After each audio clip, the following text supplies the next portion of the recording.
All right, so I figured I would continue reading Humphrey's Creepy Crawly Camping Adventure. And we left off on chapter 4. Is that right? Yeah, chapter 4. So I think there were 2 more chapters left. This one was Out of the Shadows. Before I read this, though, I want you to turn and talk to somebody at your house. And I want you to tell them, first of all, who Humphrey is. Who is he?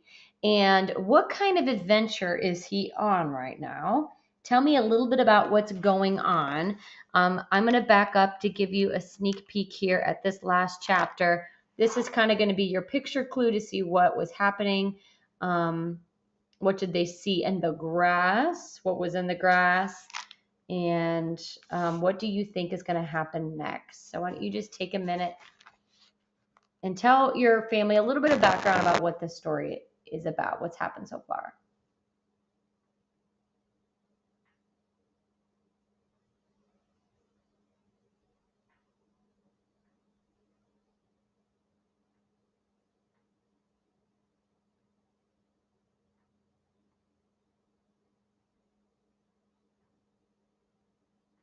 Okay, go ahead and wrap that up. And let's keep reading. Out of the shadows. And then it was quiet again. I knew there wasn't a real snake in the yard, but I didn't like being alone in the tent. What if the girls forgot about me? What if they never came back?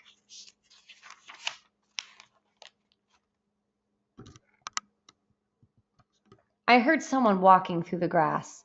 A light was moving around the yard. I was about to dive under my bedding again when I heard Heidi's dad chuckle. So that's a problem, he said.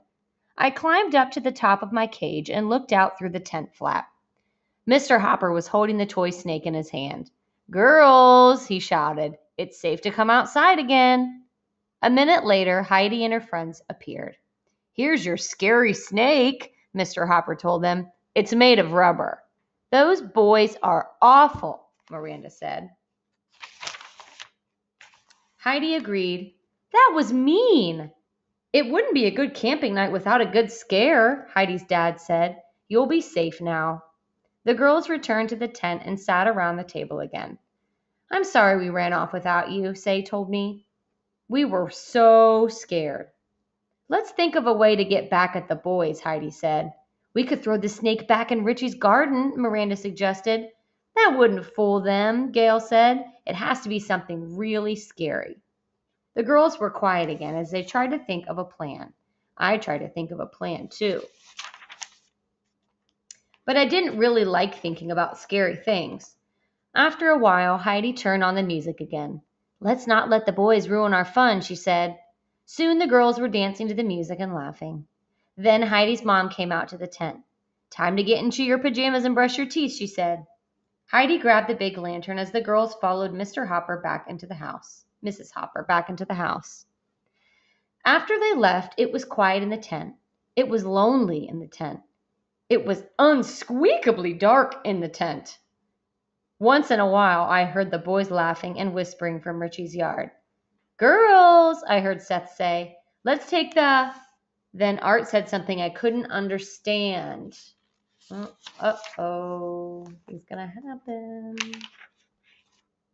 All the boys laughed. Richie said, that will scare them. It sounded as if the boys were planning to scare the girls again. But since the girls weren't around, they'd only end up scaring me. The word me there is italicized. As I sat there in the dark, I noticed that Gail's flashlight was still on the table. I thought about the lock that doesn't lock on my cage. Humans always think it's tightly locked, but I have a secret way to open it. I knew it would be dangerous to be outside my cage, especially in the backyard. But if I could just switch on Gail's flashlight, the tent would be bright and not so scary. I jiggled the lock and the door opened. I headed straight for the flashlight. It wasn't very far away. Getting to the flashlight was easy. Turning it on wasn't easy at all. There was a button on the side, which I pushed and pulled. The light didn't come on, so I jiggled it and joggled it. I heard a little click. Suddenly, light shined on one side of the tent. I felt much better. As I walked back to my cage, I passed in front of the big circle of light. The light was bright, bright, bright. So I turned my head toward the side of the tent. To my surprise, I saw a very large, very shaggy, very, very, very scary thing. Eek! I squeaked.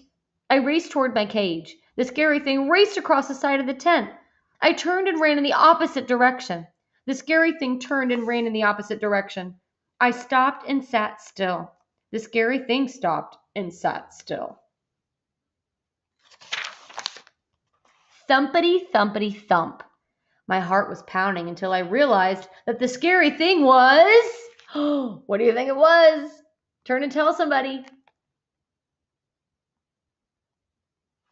Let's see. The scary thing was my very own shadow. I could hardly believe my eyes. Who would think that a small hamster like me could look so large and scary? I heard the boys scuffling outside the tent. Shh, Art said. Shh, Richie said. I knew they were planning something creepy and crawly, but maybe I could scare them first. I stood in front of the flashlight and got up on my tippy toes. Then I lifted my paw in the air and opened my mouth wide. I was happy to see that my shadow didn't look like a hamster at all. It looked like a huge and horrible monster. I looked like a huge and horrible monster. It was fun to look big for a change. I opened my mouth even wider and roared. Of course, all that came out was squeak, squeak, squeak. It was quiet outside. I figured the boys hadn't seen my shadow yet. I needed to get their attention, so I looked around. Near me was a little box that made music. I turned it on, and the music blared. I wonder what you think blared might mean. What would make sense there? He said, it made music, and I turned it on, and the music blared. Let's keep reading. I reached way up and pawed the air like a scary monster, and I crossed my toes and hoped that my plan would work. Wonder how a hamster would cross his toes. It'd be a funny sight. Oh, we're going to stop there. The next chapter, the last one, is called The Trouble with Monsters. So he crossed his toes and hoped that his plan would work. I wonder what kind of plan that Humphrey is going to have here for the boys. What do you think he's getting ready to do? Why don't you turn and tell someone? Next time I'll read the last chapter and we'll see what happens at the very end. Thanks for listening.